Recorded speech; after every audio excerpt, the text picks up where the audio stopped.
Bonjour à tous. Aujourd'hui on va s'attaquer à une nouvelle Madeleine de Proust mais qui est encore d'actualité puisqu'elle compte aujourd'hui 11 saisons et va bientôt commencer sa 12e. Vous l'aurez compris puisque c'est dans le titre, on va parler de Supernatural.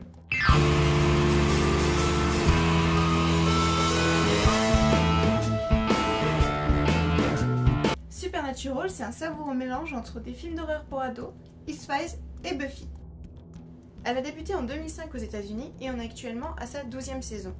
L'histoire débute quand Dean Winchester vient chercher son frère Sam pour lui dire que leur père a disparu. Ils vont donc partir à sa recherche, mais cette famille n'est pas ordinaire. Leur petit truc en plus, c'est qu'ils sont des chasseurs. Mais au lieu d'aller tuer Bambi, ils chassent tous les esprits, démons et compagnie qui peuplent la Terre. On apprend que cette vocation vient du meurtre de leur mère par le démon aux yeux jaunes lorsqu'ils étaient enfants. Sauf que Sam veut une vie normale, étudier à la fac, sortir avec sa petite amie, etc. Après une première enquête qui n'est pas fructueuse, Sam rentre chez lui, mais il retrouve sa fiancée, Jessica, morte de la même manière que sa mère.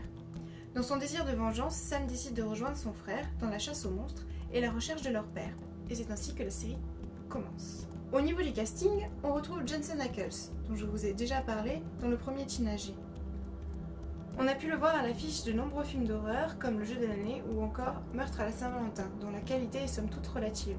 Et nous avons ensuite Jared Padalecki qu'on a pu voir dans la série Gilmore Girls ou le remake de Vendredi 13 ainsi que celui de La Maison de Cire, dans lequel, je suis désolée de vous l'apprendre, il n'a pas la durée de vie de Sam Winchester.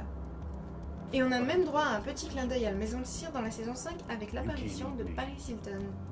See, I'm not a Paris Hilton BFF. I've never even seen House of Wax. A l'origine, la série ne devait compter que 5 saisons avec un arc narratif bien défini, mais au vu de son succès, elle a été constamment renouvelée pour arriver aujourd'hui jusqu'à la 12e saison.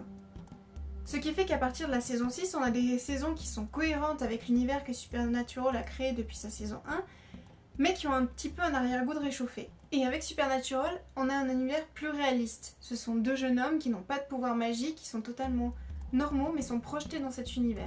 Ils ne sont pas seuls, il y a une grande communauté de chasseurs, hommes ou femmes, avec leurs propres codes. Ensuite, contrairement à Buffy, qui est l'élu pour le monde entier et qui reste dans la même vie pendant 7 ans, les frères Winchester se déplacent dans toute l'Amérique.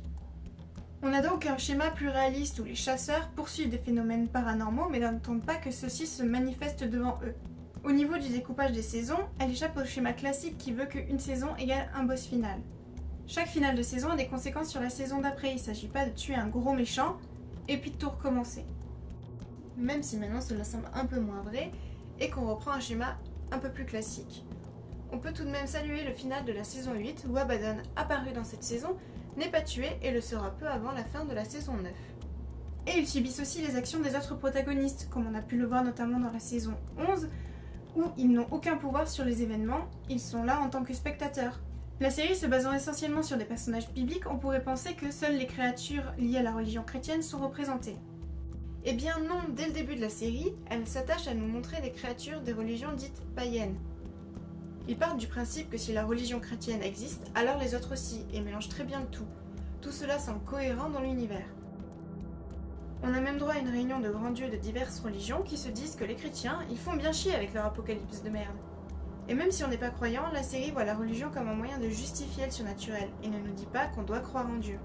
Les personnages secondaires sont aussi une force de la série puisqu'ils évoluent au fil des saisons et contribuent ainsi à l'effet réaliste. On sent qu'ils ont une vie en dehors de l'écran et souvent ils sont attachants, on a envie de les revoir et on aurait même envie qu'un spin-off leur soit consacré. Mais ne le faites pas, c'est encore bon pour être déçu cette histoire. Au niveau des anges, ce ne sont pas des êtres parfaits qui aiment tout le monde, mais certains sont de parfaits connards. Et au contraire, on adore certains démons. Ils peuvent être du côté des Winchester, seulement s'ils ont un intérêt personnel là-dedans bien sûr, mais ont toujours une réplique qui fera sourire.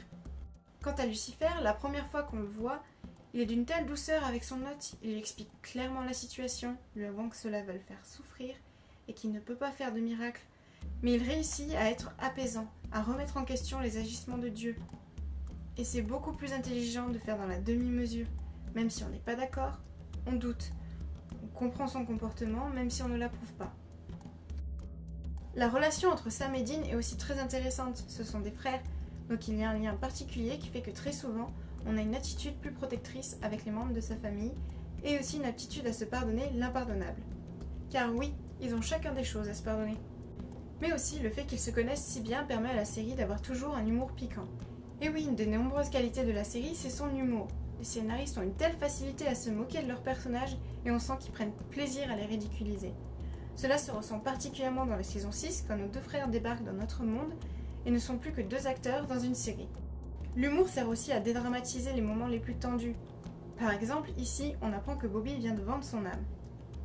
Bon, savoir qu'il va passer l'éternité en enfer à se faire torturer, c'est pas franchement joyeux, sauf que dans Supernatural, quand on passe un pacte avec un démon, on doit l'embrasser. You sold your soul? Oh, did you kiss him? Sam. Just wondering.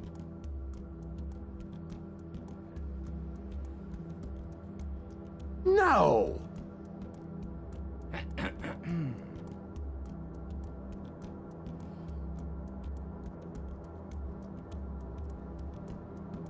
Why'd you take a picture? Why'd you have to use tongue? L'humour fanservice est aussi très prisé par les scénaristes. La série est très aimée par les personnes du sexe féminin, mais au lieu de mettre les acteurs à moitié nus, ils préfèrent rendre hommage à tous les fans.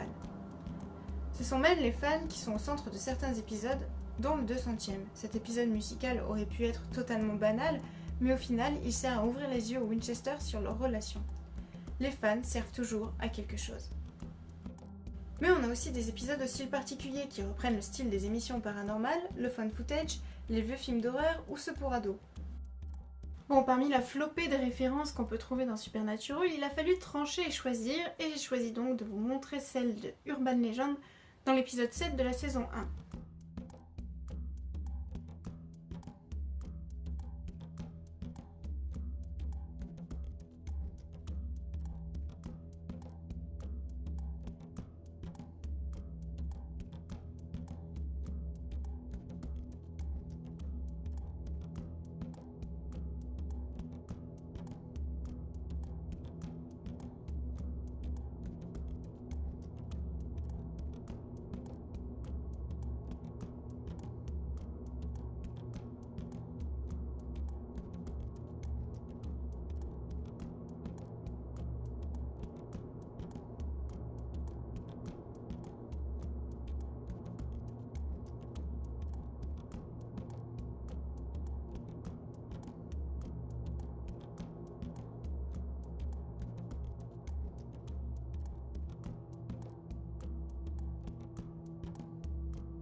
Et pour tous les fans qui se cachent parmi vous, si je vous mets cette chanson, ça vous donne pas trop envie de vous refaire les 11 saisons d'affilée sans dormir ?